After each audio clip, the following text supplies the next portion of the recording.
Tarde o temprano, todos nos sentamos a disfrutar del banquete de las consecuencias de nuestras acciones. Escribió Robert Louis Stevenson, para quien el tema de las consecuencias no era nada extraño. Vivió enfrentado con su padre, fue censurado por su estilo de vida y murió lejos de su casa, en Samoa, tras una vida breve pero intensa, marcada por decisiones arriesgadas y una salud un poco frágil. En sus obras, como El extraño caso de Dr. Jekyll y Mr. Hyde, inevitablemente las consecuencias llegan y nos transforman. Hoy vamos a hablar acerca del peso de las consecuencias de las decisiones de los personajes, de los jugadores en los juegos de rol, particularmente en Dungeons & Dragons y Pathfinder, aunque estas ideas se pueden adaptar a muchos otros juegos de rol. Lo más importante de este concepto es que las consecuencias de los actos de los personajes, de los jugadores en la historia sean: 1. Proporcionales a sus decisiones.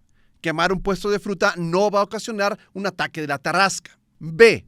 Tienen que incentivar la acción, llamar a que los jugadores hagan cosas. Con frecuencia los Dungeon Masters parece que estamos castigando a los personajes por tener una casa, por conseguir una mascota o por hacer lo que se supone que tienen que hacer. Gamma. Hacer evidente lo que viene, que el resultado de sus actos sea conocido desde mucho antes, que se pueda ver desde lejos y que se comience a disfrutar desde mucho antes de que ocurra.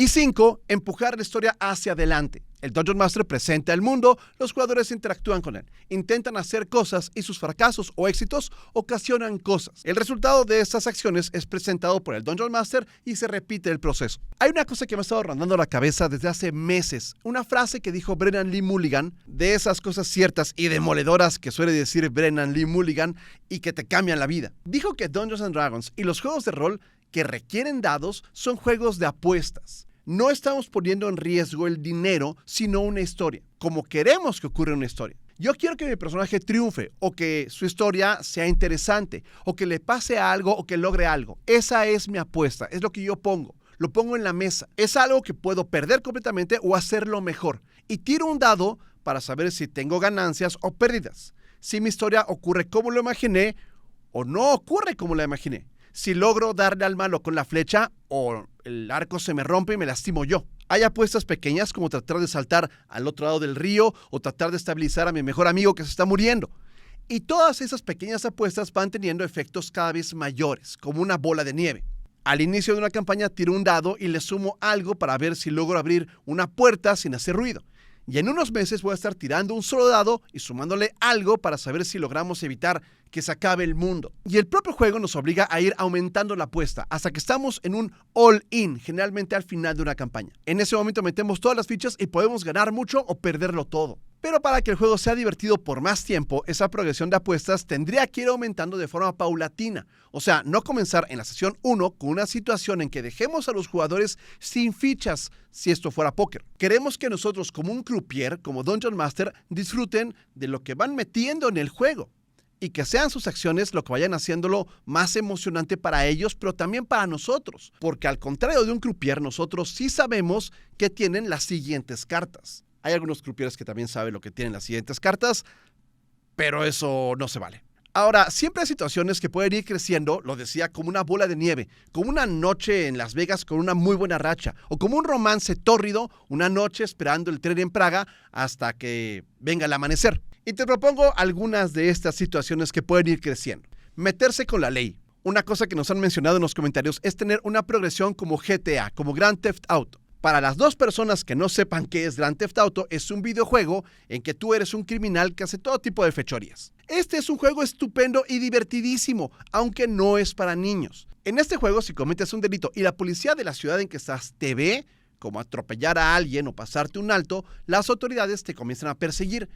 Primero solamente con patrullas que te buscan sin que sea terrible. En una esquina de la pantalla aparece un indicador que se ilumina una estrella de 5. Si la policía te ve, te localiza y no te detienes, sube a 2 estrellas. Y los policías comienzan a ser más agresivos, a dispararte. Y obviamente tú comienzas a huir. Y si en la persecución ocurren accidentes en que algunos policías resulten lastimados, pues sube a 3 estrellas y luego a 4. Para cuando llegues a 5 estrellitas y 5 estrellas que estén brillando, es que te está persiguiendo el ejército, helicópteros, vaya, todo cuanto tiene la ley para detenerte. No para arrestarte, sino para acabar contigo. Pienso que esto mismo puede pasar en un juego de rol. Comienza cuando alguien trata de engañar a un guardia y eso lleva a un asesinato y luego a un fireball en plena calle y luego a un enfrentamiento a gran escala.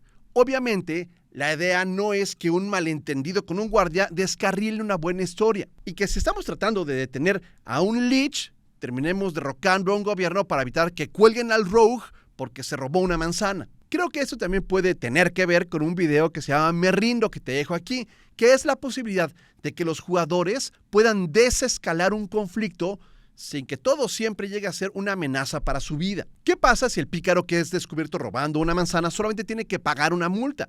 O tiene que dormir una noche en un calabozo y podemos seguir con la historia de acabar con el Lich. O sea, como Dungeon Master te pido que no vayas directamente con se te condena a cortarte las manos, cuando una noche en la cárcel puede ser un gran momento para conocer a un NPC importante o para afianzar la amistad de los miembros de un grupo. Pienso que las consecuencias deben ser adecuadas al delito. Pero sí, también existe el escenario de un Rambo en que un abuso por parte de las autoridades desencadene una masacre o una persecución a gran escala. Se vale, y si es lo que el grupo quiere, pues dale, adelante. Lo que digo es que tengas cuidado con escalar las consecuencias de forma incontrolada porque puedes descarrilar un juego y no vas a llegar a detener a Tiamat, sino que se van a quedar en problemas administrativos. Meterse con el orden del universo. Una cosa que puede pasar como subproducto de estar saltando los planos, de estar haciendo conjuros prohibidos o peor, metiéndose con el flujo del tiempo o de la vida, es que se activen medidas multiplanares o de orden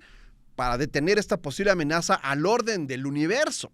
Hay en el Monster Manual algunos enemigos de peligrosidad progresiva, o sea que son cada vez más fuertes, que buscan evitar que los mortales se estén metiendo con esos poderes. Es muy importante como Dungeon Master que desde el inicio, desde que comienzan a meterse con el orden de la realidad, los personajes de los jugadores sepan que algo así puede pasar. Desde que los jugadores descubren un portal, o desde que leen los primeros conjuros de nivel alto, o incluso desde que aceptan una misión que contraviene el orden del universo, puede haber entes, seres o poderes que van a intervenir. Y lo mejor es que los jugadores lo hagan sabiendo que eso puede pasar. Mejor si tienen los datos exactos.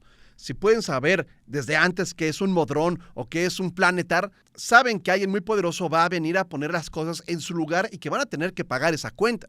Incluso el comenzar a ejecutar conjuros de más de nivel 7 u 8 puede iniciar con que vengan villanos que quieren una copia de esos conjuros para sus propios spellbooks. Que puede ser también una historia muy como Dragon Ball, en que llegan enemigos cada vez más poderosos con ganas de demostrarse ante Goku. Bueno, igual ante el mago, quiero saber cómo haces Disintegrate. Y precisamente Disintegrate o desintegrar es un conjuro nivel 6 hasta detener el tiempo que es nivel 9. Podrían ser conjuros prohibidos para que ocasiones que venga un Vegeta Terminator interplanar a detener al mago. Y eso como una idea de historia no está nada mal. Meterse con los poderosos. Otra posibilidad muy interesante son las consecuencias de meterse con los nobles, criminales, bichos malos y muy grandes, que ellos pueden tener en la mira a los personajes de los aventureros por lo que han logrado, de lo que intentan o de lo que se dice que quieren hacer. Desde la venganza del hermano del príncipe que fue asesinado para evitar la guerra, hasta el sindicato de ladrones que piensan que todo el oro que están presumiendo debe de venir de algún lado. Todo eso nos da pistas para momentos nuevos en la aventura, que pasamos de trabajar de un granjero matando ángeles en el cerro a robar el tesoro de un dios para dárselo a un demonio para que haga que el tiempo regrese un año. Los personajes son cada vez más poderosos y los obstáculos deben de crecer con ellos.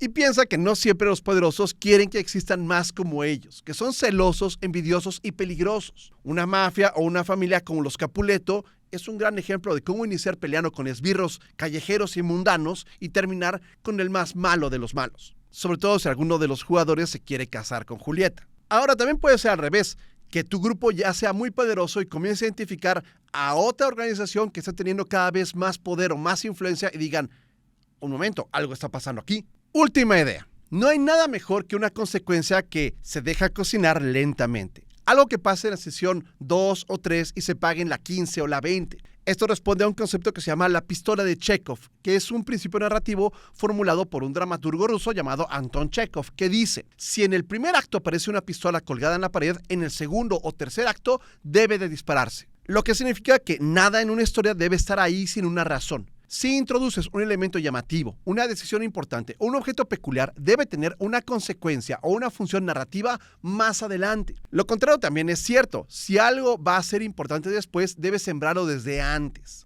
En términos de rol, una buena consecuencia puede ser una pistola de Chekhov. Algo que los jugadores vieron venir, pero no supieron cuándo llegaría. Ya sabes, un aliado que juró venganza, un trato que parecía pequeño, un crimen que quedó impune, pero no olvidado. Si cuando ocurre, todos en la mesa dicen, ¡claro! Esto venía desde hace 10 sesiones, es una pistola de Chekhov bien colocada. Si no sabes dónde encontrarlas o piensas que no las has puesto, regresa a las hojas de jugador y busca historias de origen, cosas que hay ahí olvidadas. Y claro, tus notas como Dungeon Master. Claro que sé que no tienes notas, pero no importa. Todos los Dungeon Masters sabemos acerca de esas pistolas de Chekhov que ocurren casi de forma automática. En ese caso, no es una pistola de Chekhov, sino una pistola de Schrödinger, como el gato de Schrödinger, en que algo es o no es una pistola y no lo sabes si es o no es hasta que abres la caja y sabes si eso que pasó antes es importante ahora o no, lo cual es completamente posible en un juego de rol. Ya sabes, tú dices, entra una figura con una daga amenazando al grupo y alguien del grupo dice, ¡es Michael, el tabernero que quemamos su taberna hace 4 años! Por favor, como Dungeon Master, no importa lo que hayas planeado. Es el momento de decir, sí, es Michael, el tabernero. Y van a decir, Michael, ¿cómo es que ya no eres tartamudo? Y tú vas a decir como, mi entrenamiento me quitó la tartamudez y me ha preparado para cobrar venganza, etc. Como puedes ver, es muy fácil. Antes de irnos tengo que mencionar, ya vieron qué bonita camiseta traigo de mis amigos de Geek Up. Para ellos les quiero mandar un abrazo y decirles que si quieren saber más acerca de ellos, la liga está en la descripción de este video. Mi nombre es Manuel Solís, muchas gracias y que tires muchos 20s.